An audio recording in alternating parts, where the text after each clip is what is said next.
Okay, this thing's a bit bigger than expected. Hang on. That's better.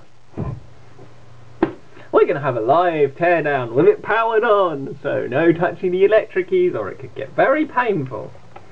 Trust me, being electrocuted is not fun. Don't do this unless you know what you're doing. So, but the main thing is I want to show you the actual tubes running in from the inside. So, we first pop off the back pod. Can you see my T? Indeed you can. Ooh yes, nice T. Now this is a vacuum tube, so you're not going to see any glowy bits in the electronics unless something's severely wrong. I suppose we should give you a view of the back as well. There's the front with all the buttons and what display, and then there's the back with lots of ports and switches and stuff. I don't know what all of it does. Like, there's a external clock, and there's something to do with external stop-start. Now I can have a guess at what that is.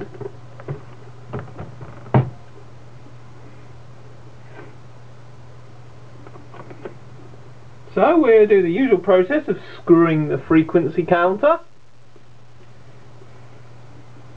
And there's nothing like that I enjoy more than a nice good screw. And multiple screws are always beneficial.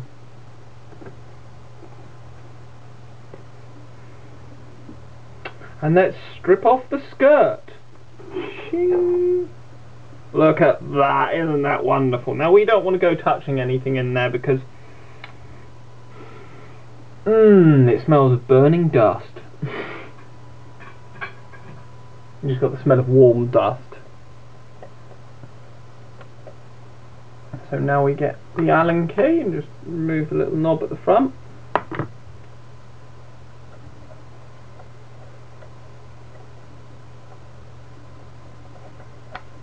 There we go. And then, with some magic, we can reveal.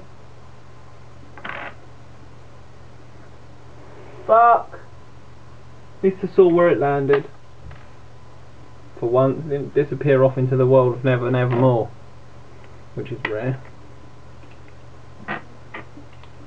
Now of course this will all be going through the transformer. We're not talking about mains potential in any of the circuit, but 170 volts for the Nixie tubes.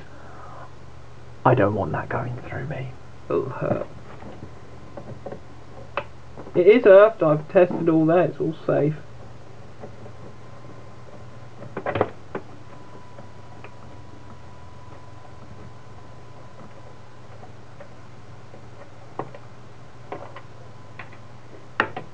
My brother will think this is so unawesome,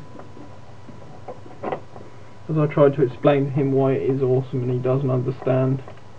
Them chips have 7413 and that on, but I'm not so sure they're actually date codes, because all the other chips are 71 or 70.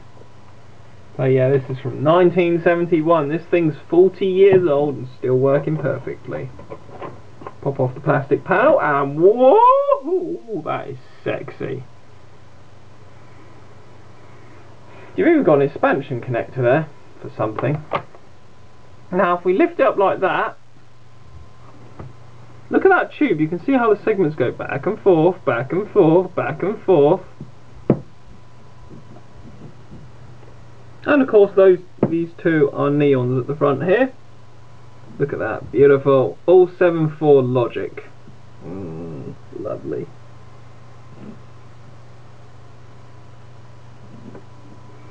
Absolutely wonderful. It is absolutely wonderful. There's nothing to not like about that circuit. Now obviously, where's my laser pointer? Because I want to point out the various bits to you, but I don't want to actually touch them. So, you lot got relatively good views here. So there's your Nixie tubes, doing their thing.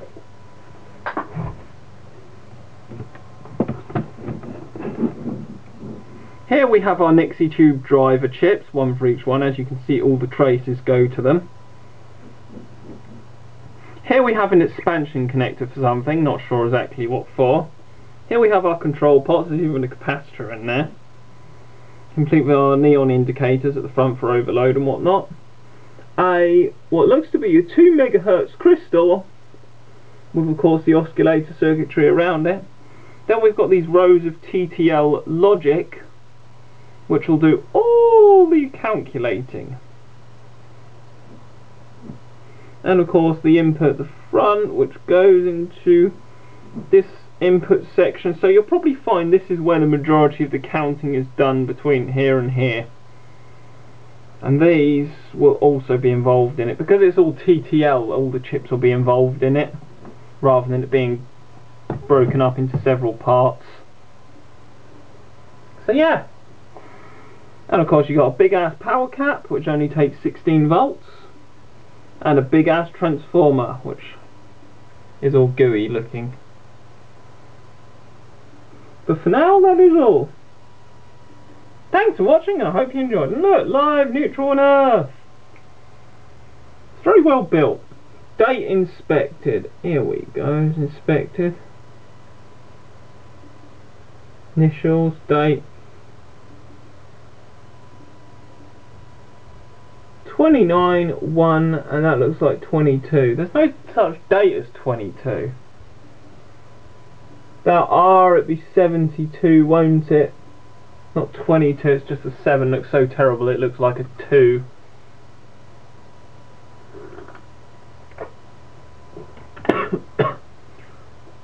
So yeah, that's probably the date it was inspected after coming out of manufacturing. So yeah, this thing's 40 years old. Dead on.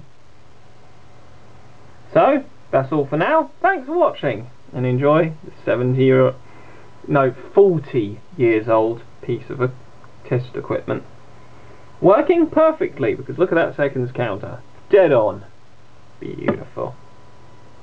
I'm not sure really shining lasers through the Nixie tubes really adds anything to them. Thanks for watching. Hope you enjoyed. Now to do the Mega Drive video, or Mr. Tribal. Right, welcome back. This is a bit of a follow-up. Yes, I've gone and got my scope from the car. And also, this is a follow-up quite some time later, because I had to take one of the flatmates down to the hospital. They should be alright though. And we've got the scope from the car, and we're measuring the frequency output of this. And as you'll notice, bearing in mind these test frequencies are only supposed to be 1 MHz, and any of you who are observant will notice a pattern in this. The frequency started off correct at around 1 MHz, but now it's slowly climbing. It seems to have stabilised for now on the 7 MHz scale. Has a strange way of counting up. Definitely unique. It measures the frequency, then counts the digits up to it, so that's obviously how it's designed. So I could actually get my chips over at home to make a frequency counter, so it wouldn't be as cool as this, unless I do it with VFD. And let's show you just what I mean by how glitchy this thing actually is. So we'll just pop out that, hopefully that'll stay in there. There it goes. That is your oscilloscope of what's supposed to be a square wave.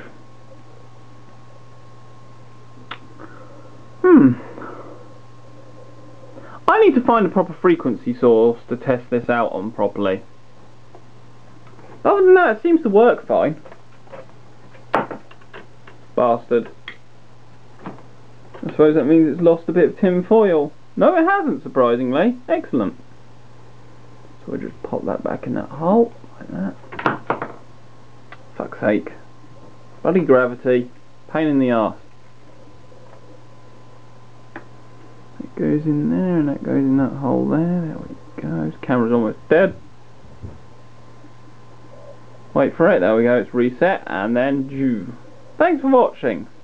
Hope you enjoyed. And now we're going to have it measuring the frequency of the crystal. 4 MHz crystal. Look at that. Dead accurate. of the busted multimeter. Amazingly accurate bit of kit. Thanks for watching.